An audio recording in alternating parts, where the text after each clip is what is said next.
आदर्श गाव निमगिरी आजच्या आपल्या या गाव भेटी दौऱ्याच्या निमित्ताने माझ्या माहितीप्रमाणे महाराष्ट्र राज्यामध्ये 48 खासदार आहे. एवढ्या तर्फेने एवढ्या आपुलकीने रात्रीच्या 7:30 वाजता तुमच्या दरवाजामध्ये उभा राहून आपल्याशी हिरगुज करण्यासाठी 48 खासदारांपैकी पहिल्या माझ्या माहितीप्रमाणे हा एकमेव खासदार आहे की तुमच्यामध्ये आदिवासी भागामध्ये बसलेले. मला आपल्या सर्वांना आवडतो. लोकसभेची निवडणूक लागली आणि चौथ्यांदा ते उभे राहिले. अशा कार्यक्रमाच्या निमित्ताने सन्माननीय संभाजीराव तांबे असतील, माऊलीशेठ असतील, सुनीलजी असतील, सन्माननीय गुलाबशेठ आहेत, देवरामशेठ आहेत, पत्रकार बंधू आणि समस्त ग्रामस्थ असलेला निमगिरीचा इथला सरपंच, उपसरपंच, ग्रामपंचायत सदस्य, तंटामुक्ती सोसायटी आणि विविध पदावर काम करणारे आजी माझे सर्व सहकारी उपस्थित असलेले सर्व सूर्यकांत असेल, बच्ची असेल, आमचे यशवंतराव असतील, त्या गावचे तरुण वर्ग असेल, महिला वगैरे मोठ्या संख्येने असतील उपस्थित, दादा भाऊ उपस्थित, सुरेशची वाणी उपस्थित, सर्व बंधू आणि भगिनी, ही गोष्ट आपल्याला सर्वांना मला विनम्रपणे सांगितली पाहिजे. मागच्या वर्षीच्या उन्हाळ्यामध्ये आपण आपल्याला टँकर पाठवायची पुरेपूर व्यवस्था केलेली होती, आपल्याला कल्पना आहे. शिवाय कोण म्हटलं कित्येक वेळेला जवळजवळ महिना 1.5 महिना टँकर वर चालू होते आणि प्रत्येक गावाचं पाणी पाठवायचं काम आपण केवढा मोठा एरिया आहे. एक दिवस आला पण आला. आणि विषय असा आहे की आपल्या सर्वांना मला एक विनंती करायची आहे. आता कित्येक दिवस आपण सगळे मंडळी या सगळ्या बाबतीमध्ये गेले 40 वर्ष त्यांनी सत्ता उपभोगल्या. गेले 40 वर्ष त्यांच्यासाठी आपण दिवस रात्र एक केली. निवडणुकीशिवाय आमदार कधीच आले नाही. माझ्या माहितीप्रमाणे मी या निमगिरीमध्ये आमदार झाल्यानंतर अनेक वेळा आलो असेल, तुम्ही पाहिलं असेल. हे खरे का खोटे? आपण खऱ्यावर बोलूया. आज त्याच्या आधी आलोय, त्याच्यानंतर आलोय आणि आताही आलोय. आमदारकीची हवा माझ्या कधी डोक्यात गेलेली नाही. मागच्या आता महिन्यामध्ये एक चांगला राऊंड आम्ही घेतला. देवरामशेठ होते, आम्ही सगळी मंडळी होतो. काय कशासाठी घेतला तर हा जो हे जे माणिक डोह झाला, या माणिक डोह मध्ये बुडीत बंधारे त्या काळामध्ये झाले नाही. बुडीत बंधारे म्हणजे काय की त्या गावांसाठी पाणी राखीव ठेवायचं शेवटपर्यंत. आज काय होतंय, उन्हाळ्यामध्ये सगळं पाणी हळूहळू उतरल्याने खाली जाते आणि मग आपल्या सर्वांची परवड होते. हे कुणाच्या लक्ष द्यायला पाहिजे होतं माझ्या आधी. म्हणजे त्याचे सगळा राग कुणावर काढायचा? शरद सोनवणेवर, जो तुमच्यात येतोय, तुमची घराने ऐकतोय, पाण्याच्या ठिकाण पाठवतोय. आणि मी आपल्याला प्रामाणिकपणे सांगतो की ह्या वेळेला आता तुम्ही मला सांगितलंय, मागच्या वेळेला सुद्धा मी उन्हाळ्यामध्ये सर्वे करायला विकास राऊत आणि आमच्या सगळ्या मंडळीला पाठवलं, टँकरला पाठवलं. वर थोडी एक काळजी आपण करा. तुम्ही ज्येष्ठ आहात पण तुमच्यातला एक तरुण, महिला येऊ शकत नाही, त्यांना बंधन आहेत, ज्येष्ठ आहेत, तुम्हाला अडचणी आहेत. पण एक गावातला तरुण आता हा म्हटलं की शिवसेनेने मी मागवे. बाबा तुझं आयुष्यात आहे, आम्ही काय नाही, आम्ही झाडू मारणारी माणसं, आम्ही साधी माणसं, आमचा काही विषय नाही. आम्ही कोण आहे? आम्ही सेवक आहोत.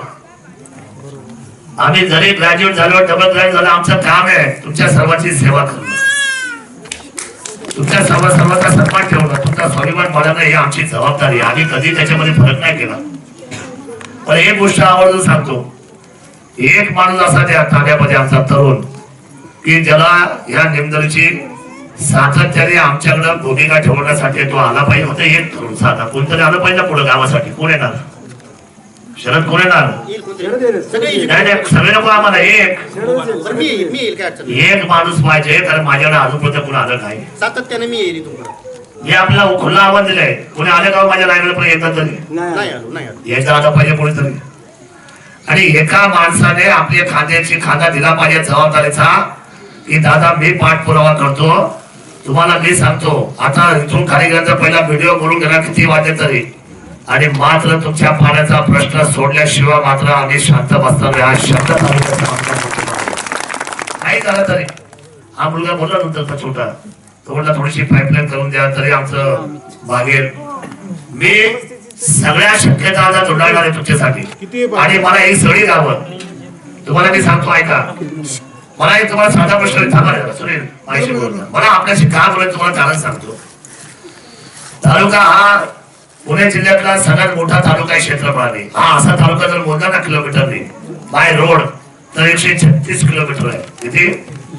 136 किलोमीटर आहे. आणि 136 किलोमीटर हा तालुका मी अतिशय हिमतीने पार पाडतो. नेहमी अडचणी असेल, सुख असेल, दुःख असेल, मदती असेल, सगळं पाहतो. तुम्हाला मी प्रामाणिकपणे सांगतो, हा जो रस्ता आहे तुमचा खाली मानेगाव पासून तर नाणेघाट, ऐका जरा माझ्याकडे लक्ष द्या पहिल्यांदा, मग तुमचे मत ठरवा. तुम्हाला काय वागायचंय, तुम्हाला काय करायचंय, आपण नंतर चर्चा करू.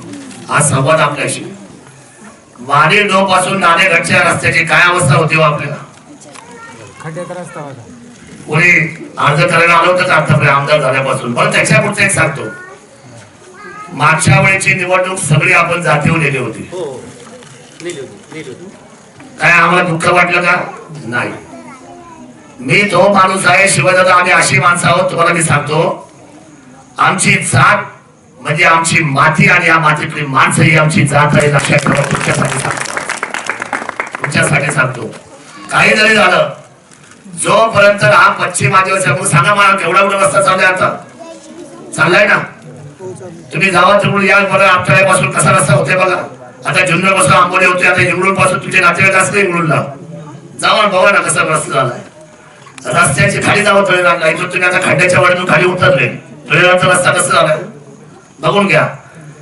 तुम्हाला सांगतो, त्या आदिवासी आमचे बांधव पिंपळगाव जोगाच्या धरणामध्ये सळी गावं आतमध्ये गेल्यानंतर त्या लोकांना, खेडेश्वरच्या लोकांना जायला रस्ता धरणावरचे कमरे एवढे खड्डे. स्पेशल केस करायला आले मुख्यमंत्र्यांना. 3 दिवस वर्षातून बाहेर पडलो नाही. म्हटलं जाणार नाही साहेब. आणि म्हटलं कायदा होत नाही, कायदा मदत येणार नाही. म्हणजे साहेब मुख्यमंत्री तुम्ही राज्याची स्पेशल केस करू शकता. आदिवासी बांधवांची यांची परिस्थिती वाईट आहे, त्यांना पायात चपल्या घेऊन सुद्धा सारखं चालता येत नाही, सायकलचं लांब. शेवटी धरणावरच्या रस्त्याला 6 किलोमीटरला 2 कोटी रुपये आलेला त्याचं काम चालू आहे. आणि आज आदिवासी बांधव त्यात थांबले रस्त्यावर जाणार हे मला आपल्या सगळ्यांना सांगितलं पाहिजे. बघा तुम्हाला मी सांगतो, आमची झोप उडालेली आहे.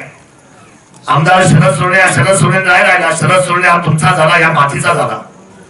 हे खासदार आज 3 वेळा निवडून जातात, दिवस रात्र काम करतात. याच्या आधी कुठल्या खासदार तुमच्या देऊन बसला होता? तुम्हाला प्रामाणिकपणे उत्तर द्या. आतापर्यंतच्या इतिहासामध्ये ही जुनी जाती लोक आहेत. कोण खासदार इथे बसते मला सांगा बरं. निमदली गावात, उद्या देवळ्या गावात, इतक्या रात्री कुठल्या भागामध्ये? फक्त कार्यकर्ते येणार, तुमच्या हातामध्ये चिन्ह देणार, तुम्हाला काय या अमुक तमुक हे घ्या म्हणणार आणि लागा कामाला म्हणणार. पण खासदार स्वतः आलेले आहेत, ते येतात नेहमी वेळोवेळी. आमची भूमिका आता तुम्हाला स्पष्ट आहे. मी खाली उतरता व्हिडिओशी बोलणार. उद्याची शिवजयंती जाऊ द्या शरद, मला कोणत्याही परिस्थितीमध्ये तुमच्या नको राहता. एक माणूस तू स्वतः माझा गावकरी आहे. शरद या नावाला चांगला छत्र पडेल, काय काळजी करू, काम होऊन जाईल. आपण मला या मागच्या ताई सरपंच ताई भेटल्या होत्या, त्यांनी मला ओवाळलं होतं. आपण मागच्या शाळेच्या कार्यक्रमाला मला आठवते सर्वांना.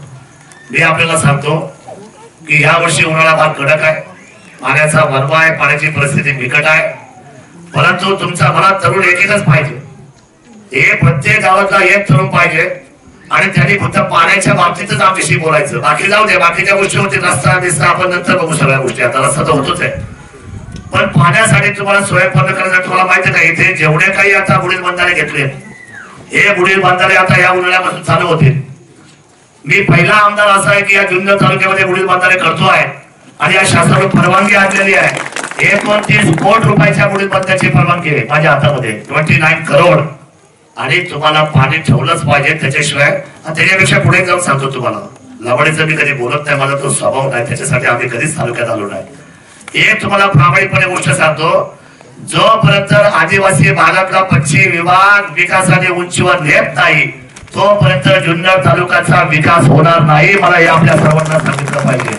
अहो खाली कितीही जरी मोठे झाले कोणी, पण वरच्या लोकांची जर अशी परिस्थिती राहिली ना, तर काही त्या जुन्नर तालुक्याच्या व्यवस्थेला अर्थ राहणार नाही. आणि म्हणून मी आपल्या बरोबर आहे, अतिशय प्रामाणिकपणे आहे. तुम्हाला तुमच्या माहितीसाठी सांगतो की हा बदलता असलेला आदिवासी विभाग उद्याच्या व्यवस्थेमध्ये अतिशय विकासाने उज्ज्वल राहणार आहे. या सगळ्या गोष्टी आपल्या बदलणार आहे. मी तातडीने या बाबतीमध्ये व्हिडिओशी बोलणार आहे. आम्हाला अपेक्षा असतात, कारण आमच्या समोर एवढे आता तुम्हाला सांगतो 40 वर्षाचे सगळे प्रश्न एकदम आलेत. 40 वर्षाचे सगळे रस्ते, सगळ्याच्या पाण्याच्या अडचणी, सगळ्याच्या लाईटीच्या अडचणी एका वेळेला, पण तरी सुद्धा त्याच्यातून आपण मार्गस्थ होतोय. मला खात्री आहे की तुमचं पिण्याच्या पाण्याच्या बाबतीमध्ये किंवा इथल्या रोजच्या पाण्याच्या बाबतीमध्ये खूप मोठ्या अडचणी आहेत. मी ते डिलाय करणार नाही, मी ते नाही म्हणणार नाही. तुमची मागणी रास्त आहे, त्या रास्त मागण्याला उत्तर सुद्धा जायला पाहिजे. त्या रास्त मागणीवर तुम्हाला त्या ठिकाणी आम्ही निश्चितपणे सोय पूर्ण केलं पाहिजे. मी आपल्याला सांगतो प्रामाणिकपणे, आता मला तुम्ही केवळ एक निमगलीचा म्हणू नका, ज्या ज्या ठिकाणी पाण्याची कमतरता आहे त्या सगळ्या गावांमध्ये तुमची भावकी आहे, बांधिलकी आहे. आपल्या सगळ्या लोकांना सांगा, एक तरुण मुलगा मात्र प्रत्येक गावाचा आला पाहिजे. तो आल्यानंतर तिथं त्याची जेवणाची, त्याची येण्याची जल्दी सगळी सोय सुविधा करेल, पण मात्र त्याने थोडासा वेळ काढला पाहिजे. आपल्या गावाची बाजू माझ्या तरुणांनी मांडली पाहिजे. आणि एकदा तरुण जरा उभा राहिला, तो जागा झाला की मला असं वाटतं की इथल्या सगळ्या माणून मी काय पाहतो इथच्या काळामध्ये रस्ते आले कशावर, तुमच्या कागदावर, आणि कागदावरचे रस्ते खाऊन टाकले सर्वांनी मिळून. आता कोणी खाले मला नाही बोलायचं, त्याचे बंगले झाले, ते मोठे झाले, आणि त्यांनाच तुम्ही जिंदाबाद केले आयुष्यभर. कसं जिंदाबाद केलं मला कळलं नाही. तुम्ही लोकांनी काय केले आयुष्यभर. मी आपल्याला सांगतो, आता इथून पुढचे रस्ते कागदावर येणार, काम होणार, आणि त्या कामाचे रस्ते सुद्धा दर्शनावर होणार. हा माझा पहिला भाग आहे. माझा हा स्वतःचा विश्वास माझ्या कामाची पद्धत आहे. राहिला विषय दुसरा पाण्याचा. त्या पाण्याच्या स्कीम मध्ये सुद्धा एवढे घोटाळे करून ठेवले. तुम्हाला कोण म्हटलं की पाण्याच्या स्कीम आल्या नाहीत? मगाशी विषय चालला आमच्या सुनीलरावचा, आम्ही गेलो होतो तिथे डोंगरे वस्तीला. एवढ्या पाण्याच्या स्कीम आधीच्या आल्या, मला कळत गरीबाच्या टाळवरच का खावंसं वाटतं काही लोकांना. काय मिळवलं, काय मिळवलं आणि काय मिळवणार तुम्ही? ज्या ज्या आधीच्या नेत्यांनी इथं नेतृत्व केलं त्यांनी, मी तुम्हाला सांगतो, जुन्नरची पाईपलाईन, जुन्नरची पिण्याची पाण्याची लाईन 16 कोटी रुपयाचा भ्रष्टाचार केला आधीच्या लोकांनी. का केला? आणि तरी ते बिल लाजेवर तोड घेऊन येत आहेत. मत द्या, आमच्या मागे फिरा, हे आमदार कामाचे नाही, हे खासदार कामाचे नाही, मग तुम्ही काय ते बोलावला 40 वर्ष? हे कर्माची त्याची फळं तिथं भोगतीलच. पण माझं सांगणं आपल्या सर्वांना, तुम्हाला विश्वास द्यायला आलोय. तुम्हाला माहिती आहे आता राजकारणाच्या बाबतीमध्ये वारंवार 40 वर्ष तुम्ही दिवस घालवल्यामुळे आणि आता समजा सगळी मंडळी आता थकल्यामुळं राजकारणी लोकांना किती विश्वास ठेवायचा हा मोठा प्रश्न आहे. पण तुम्हाला मी सांगतो, एवढा मोठा तालुका भ्रमण करत असताना या तालुका आता बऱ्यापैकी आता पाण्याच्या बाबतीमध्ये, रस्त्याच्या बाबतीमध्ये सोयपूर्ण होत चाललाय. निश्चितपणे या पाण्याच्या बाबतीमध्ये आपण ताकदीने काम करू. एकाच गावाचं नाही, ही टप्प्याटप्प्याची सगळी गावं आपल्याला कोणत्याही परिस्थितीमध्ये बाजूला करायची आहे. आणि तुम्हाला मी सांगतो की तुम्हाला पाण्याच्या बाबतीमध्ये जर तुम्ही, आणि मला असं म्हणणं आहे, आम्ही इथं झाल्यानंतर तुम्ही आमच्याशी भांडणार का? काय हो, आम्ही इथं आल्यानंतर तुम्ही आमच्याशी भांडणार का? इथं आल्यानंतर एक माणूस दिला पाहिजे तुम्ही सर्वांनी, द्याल का? निर्णय द्या गावाने मला आज की हो शरद दादा, आम्ही तुम्हाला एक माणूस दिला आहे आणि आम्ही तुमच्या बरोबर काम करणार. काम करा आमच्या बरोबर, तुमचं चांगलं करावं. मत कुणाला द्यायचे आपण मित्र ठरवू. मताचा काय विषय का आता? आमचा विषय असा आहे, माणूस मला पाहिजे. खूप लोक आता पुढे आले. आता ते इकडूनच्या सरपंच एवढ्या चांगल्या की सतत खाली येतात, काही ना काही थोडं काम वाढले त्यांच्याकडे. त्या तुम्हाला सांगतो, देवाड्या खुर्च्या ज्या महिला आहेत, सरपंच आपला सरपंच नाही कमल, काय कामाच्या पद्धती येतो. तुम्ही खाली याल की नाही येणार? एक माणसाला पाठवा. आणि महिलांना नाही जमलं तरी चालेल, ज्येष्ठांना नाही जमलं चालेल, पण तरुणांना जमायला काय हरकत आहे? यायचं जायचं देतो ना मी पैसे, जेवण माझ्यावर घालतो. तर स्वाभिमान त्याचा टिकून ठेवून, माझा माणूस आहे ना, मी त्याला जपेल ना. तुम्ही काय काळजी करता? पण गेलं केलं खाली खाली घाल ना. आणि असं नका करून तुम्हाला सांगतो, बदलावं लागेल आपल्या सर्वांना. बघा आता तुमचा खंड्याच्या वाडीचा डांब रस्ता झालाय, तिथं खाली तळेलाचा रस्ता चालू झालाय. झाले काय झालंय? तुम्ही जाताय का इथून बंदर फाट्यापर्यंत? कोणी केले नसते. काळजी करू नका, पाण्याचं काम सुद्धा मार्गी लावणार आहे. हे आश्वासन नाही, हे आमदार शरद सोनवणे किल्लेश्वरचं वचन आहे. मी आपल्या सर्वांना आज सांगतोय, कारण तुम्हाला थेंबर पाडण्याचा आमची झोप जागेवर राहत नाही. आणि हे फार कष्टातून कमवलेले आमदार काय फार कष्टातून कमवलेला खासदार काय उत्तर मिळेल आपल्याला निश्चितपणे. फक्त आपल्याकडे जबाबदारी मी तुमच्या अंगावर टाकणार नाही. फक्त एक माणूस प्रत्येक गावागावाचा तयार कराल ही अपेक्षा व्यक्त करतो. आणि खरं तर आधीच्या आमदार त्या स्वस्त होत्या, आधीच्या खासदार त्या पण स्वस्त होत्या. घरी बांधल्यावर झोपून ते आमदार खासदार व्हायचे. पण इथं मातीमध्ये आम्ही राबतो, तुमच्यापर्यंत येतो आणि जबाबदारीने सांगतो. त्या हक्काने मत मागायला येतो, त्या हक्काने तुम्हाला मात्र निश्चितपणे विकासाचा मेळ उभा करून देऊ एवढंच आपल्या सर्वांना सांगतो. स्वर्गवासी किसनराव बाबा रामा साबळे यांना भावपूर्ण आदरांजली व्यक्त करतो. जुन्नर तालुक्याचा आमदार आपला माणूस किल्ले शिवनेरी महाराष्ट्र राज्य महाराष्ट्र विधानसभा तालुक्याचा आमदार या नात्याने आणि आपल्या सर्वांचा आपला म्हणून नात्याने आपल्याला विनम्र विनंती करतो की शिवाजी आढळराव पाटील एक भला माणूस आहे. या व्यक्तिमत्वाला चौथ्यांदा जिंकायचं आहे. संपूर्ण लोक आज म्हणतात विरोधक की त्याला थांबवायचं आहे, त्यांना याच्यासाठी थांबवायचं आहे. तर या माणसाला आता संधी आहे की केंद्रामध्ये मंत्री व्हायचं आहे. केंद्राचा मंत्री होणं म्हणजे आपल्या शिरूर लोकसभेला सुवर्ण असलेले दिवस येणारी विकासाची असलेली गंगा वाहन आहे. एवढंच मी आपल्याला सांगतो. उद्याच्या कालखंडामध्ये शिवधनुष्य उचला. शिवधनुष्य प्रभू रामचंद्राचा आहे. शिवधनुष्य आपल्या असलेल्या पांडवांचा आहे. त्या पांडवांचं आपल्याला माहिती कोकणेश्वरला आपण गेला असा गेला का कोकणेश्वरला कोणी बांधव सभा मंडप कोणी नाही यांना सांगू दे ना. तिथे काय नाव बिव वाचतात ना त्याच्यावर. आणि कुणाच्या खिशात झाले नाही. आणि पैसा शासनाचा नाहीये, कुणाचा आहे स्वतःचा फंड आहे. स्वतःचा म्हणजे घरी गेल्यानंतर वडील वडील झोपलेला मी पाहतो ना त्याचा दम बसतो. मला काय करतो तू कळत नाही मला. म्हणतो खिशातले पैसे घालवतो. राजकारणात इतिहास असा इथून मागचा की राजकारणात लोक पैसे कमवतात असा इतिहास आहे त्याचा. आणि आमचा इतिहास काय तर घरातलं काढायचं आणि आपल्यापर्यंत पोहोचवायचं. बस आपल्याला एवढंच आपल्याकडून वचन मागतो की उद्याच्या निवडणुकीमध्ये शिवाजी आढळराव पाटलाचा असलेल्या शिवधनुष्याला प्रचंड बहुमताने विजयी करा आणि आपल्याला त्यांना दिल्लीला प्रचंड बहुमताने पाठवा. अशा पद्धतीचा असलेला आपल्या सर्वांना या ठिकाणी विचार व्यक्त करतो. आपण आपली गाण्याने मांडली, मला खूप आवडलं. तुमचं म्हणणं आमच्यापर्यंत येतच पते इथे येऊन नको, इथे येऊन नाही. मी जर आमदार झालो आणि बांगल्यावर जाऊन बसलो आणि जर गेलोच नाही मग मंत्रालयामध्ये येथील का रस्ते येथील का पाणी तुम्हाला तुम्ही ना काय बोलू आता तिला खाली माणूस पाठवा. कोण हैदराबाद एवढी पोर आहे कुठे सगळी ही जी सगळी मुलांची कुणाची आहे आणि कोण एक माणूस तयार नाही करणार. तुम्ही जिजाऊ आहेत ना. एक शिवराय तयार करा. स्वराज्याचं सुराज्य करण्याची जबाबदारी तालुक्याचा आमदार म्हणून मी या ठिकाणी स्वीकारतो. हा शब्द देतो आणि माझ्या शब्दाला विराम देतो. जय हिंद, जय महाराष्ट्र, जय आदिवासी.